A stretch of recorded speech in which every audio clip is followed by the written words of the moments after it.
Hi everyone, welcome back to Halnur home kitchen. ಇವತ್ತಿನ recipe ಬೇಸಿಗೆಗೆ ತಂಪಾದಂತ ಹೆಸರು ಬೇಳೆ ಪಪ್ಪು ರೆಸಿಪಿ ಶೇರ್ ಮಾಡ್ತಾ ಇದ್ದೀನಿ. ಇದನ್ನ ಸಾರು ಅಂತ ಕೂಡ ಹೇಳ್ಬೋದು, ಇಲ್ಲ ಹೆಸರು ಬೇಳೆ ಪಪ್ಪು ಅಂತ ಕೂಡ ಹೇಳ್ಬೋದು. ನಾನು ಸಿಪ್ಪೆ ಇರುವಂತ ಹೆಸರು ಬೇಳೆ ಯೂಸ್ ಮಾಡ್ತಾ ಇದ್ದೀನಿ. ನೀವು ನಾರ್ಮಲ್ ಹಳದಿ ಹೆಸರು ಬೇಳೆ ಬರುತ್ತಲ್ಲ, ಅದನ್ನ ಕೂಡ ಹಾಕಿ ಮಾಡ್ಬೋದು. ಇದು ರೊಟ್ಟಿ, ಚಪಾತಿ, ದೋಸೆ, ಅನ್ನಕ್ಕಂತೂ ಸೂಪರ್ ಆಗಿರುತ್ತೆ. ಮತ್ತೆ ಬೇಳೆ ಒಂದ್ ಬೇಯಿಸಿಟ್ಕೊಂಡ್ಬಿಟ್ರೆ 10 ನಿಮಿಷಕ್ಕೆ ಆಗುವಂತ ಪಪ್ಪು ತುಂಬಾ ಬೇಗ ಆಗುತ್ತೆ, ರುಚಿನೂ ಅಷ್ಟೇ ಚೆನ್ನಾಗಿರುತ್ತೆ. ನಾನಿಲ್ಲಿ ಒಂದು ಬೌಲ್ ಅಷ್ಟು ಹೆಸರು ಬೇಳೆ ತಗೊಂಡಿದ್ದೀನಿ. ಅದನ್ನ ಮೊದಲು ತೊಳ್ಕೊಬೇಕು, 1-2 ಸಲ ನೀರ್ ಹಾಕಿ ಚೆನ್ನಾಗಿ ತೊಳ್ಕೊಂಡು ನೆನೆಯೋಕ್ ಇಡ್ತಾ ಇದ್ದೀನಿ. ಟೈಮ್ ಇದ್ರೆ ಒಂದ್ ಅರ್ಧ ಗಂಟೆ ನೆನ್ಸ್ಕೊಳ್ಳಿ, ಟೈಮ್ ಇಲ್ಲ ಅಂದ್ರೆ ಇಮಿಡಿಯೇಟ್ ಕೂಡ ಮಾಡ್ಕೋಬಹುದು ಕುಕ್ಕರ್ ಅಲ್ಲಿ. ನಾನು ಒಂದ್ ಅರ್ಧ ಗಂಟೆ ನೆನ್ಸಿದ್ದೆ. ಅದೆಲ್ಲ ನೋಡಿ ಸ್ವಲ್ಪ ಕಾಳುಗಳು, ಬೇಳೆ ಸ್ವಲ್ಪ ದಪ್ಪ ದಪ್ಪ ಕೂಡ ಆಗಿದೆ ನೆಂದಿದ್ದಕ್ಕೆ.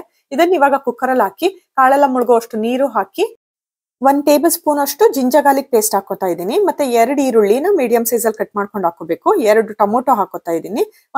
ಅರ್ಧ ಚಮಚ ಅಥವಾ 1/4 ಚಮಚ ಅರಿಶಿನ, ಒಂದ್ ಅರ್ಧ ಚಮಚದಷ್ಟು ಉಪ್ಪನ್ನು ಹಾಕೋತಾ ಇದ್ದೀನಿ. ಇದನ್ನ ಹಾಕಿ ಎಲ್ಲ ಮಿಕ್ಸ್ ಮಾಡಿ 3 ವಿಷಲ್ ಹಾಕ್ಸ್ಕೊತೀನಿ. ಸಾಫ್ಟ್ ಆಗಿ ಬೇಯೋವಷ್ಟು ಕೂಗಿಸ್ಕೋಬೇಕು.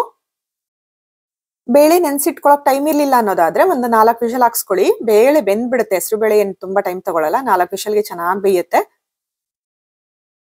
ನಾನು ಪಪ್ಪು ತರ ಮಾಡ್ತಿರೋದ್ರಿಂದ ಕುಕ್ಕರ್ ಎಲ್ಲ ವಿಷಲ್ ಬಿಟ್ಟಿದೆ ನೋಡಿ, ತೆಗೆದ್ಬಿಟ್ಟು ಸ್ವಲ್ಪ ಮಸಿತಾ ಇದ್ದೀನಿ, ಅದನ್ನ ಮ್ಯಾಶ್ ಮಾಡ್ತಾ ಇದ್ದೀನಿ. ನಿಮ್ಗೆ ಬೇಳೆ ತರ ಸಿಗೋದು ಇಷ್ಟ ಅನ್ನೋದಾದ್ರೆ ಇದೆಲ್ಲ ಏನ್ ಮಾಡಕ್ ಹೋಗ್ಬೇಡಿ. ನಾನು ಒಂದೇ 1 ನಿಮಿಷ ಸ್ವಲ್ಪ ಮ್ಯಾಶ್ ಮಾಡ್ದಂಗ್ ಮಾಡ್ಬಿಟ್ಟು ಅದಕ್ಕೆ ಮಸಾಲಾ ಪೌಡರ್ಗಳನ್ನ ಹಾಕ್ಬೇಕು. ಇವಾಗ ಕುದಿಯೋಕ್ ಇಡ್ಬೇಕು ಇದನ್ನ.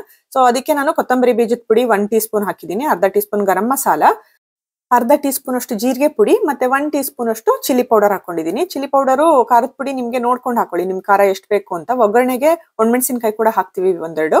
ಸೊ ನೀವು ಖಾರ ಎಷ್ಟು ಬೇಕು ನಿಮ್ ಫ್ಯಾಮಿಲಿಗೆ ನೋಡ್ಕೊಂಡು ಹಾಕೊಳ್ಳಿ. ಉಪ್ಪನ್ನು ಅಷ್ಟೇ, ಇವಾಗ ನೋಡಿ ಸ್ವಲ್ಪ ಶಾರ್ಟೇಜ್ ಇದೆ ಅಂದ್ರೆ ಎಕ್ಸ್ಟ್ರಾ ಒಂದ್ ಸ್ವಲ್ಪ ಉಪ್ಪನ್ನು ಹಾಕ್ಬಿಟ್ಟು ಕುದಿಯೋಕ್ ಇಡ್ಬೇಕು.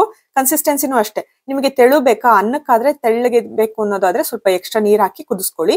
ಇಲ್ಲ ಗಟ್ಟಿ ಚಪಾತಿ, ದೋಸೆ, ರೊಟ್ಟಿ ತಿಂತೀನಿ ಅಂದ್ರೆ ಸ್ವಲ್ಪ ಗಟ್ಟಿ ಇರ್ಲಿ ಪಪ್ಪು, ಚೆನ್ನಾಗಿರುತ್ತೆ. ಅದು ಕುದಿತಾ ಇನ್ನೇನ್ ಆಫ್ ಮಾಡ್ತೀನಿ ಅನ್ನೋಕ್ ಮುಂಚೆ ಒಗ್ಗರಣೆ ಹಾಕೋಬೇಕು.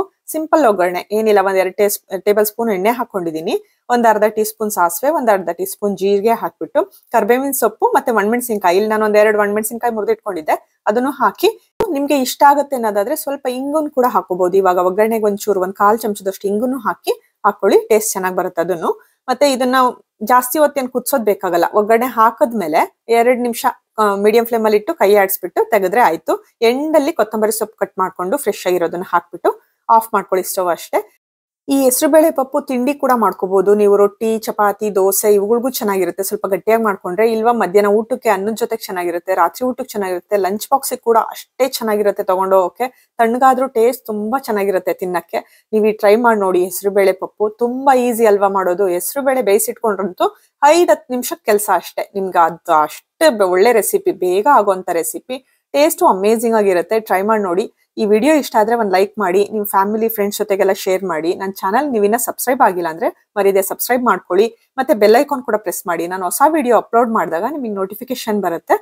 ಈ ರೆಸಿಪಿ ನೀವು ಟ್ರೈ ಮಾಡಿ. ನಿಮ್ಗೆ ಏನಾದ್ರೂ ಇಷ್ಟ ಆದ್ರೆ ಕಾಮೆಂಟ್ ಮಾಡಿ ಆಯ್ತಾ. ಮುಂದಿನ ಒಂದು ಒಳ್ಳೆ ರೆಸಿಪಿ ಜೊತೆ ಸಿಗ್ತೀನಿ. ಅಲ್ಲಿವರೆಗೂ ಟೇಕ್ ಕೇರ್ ಎವ್ರಿವನ್, ಬಾಯ್.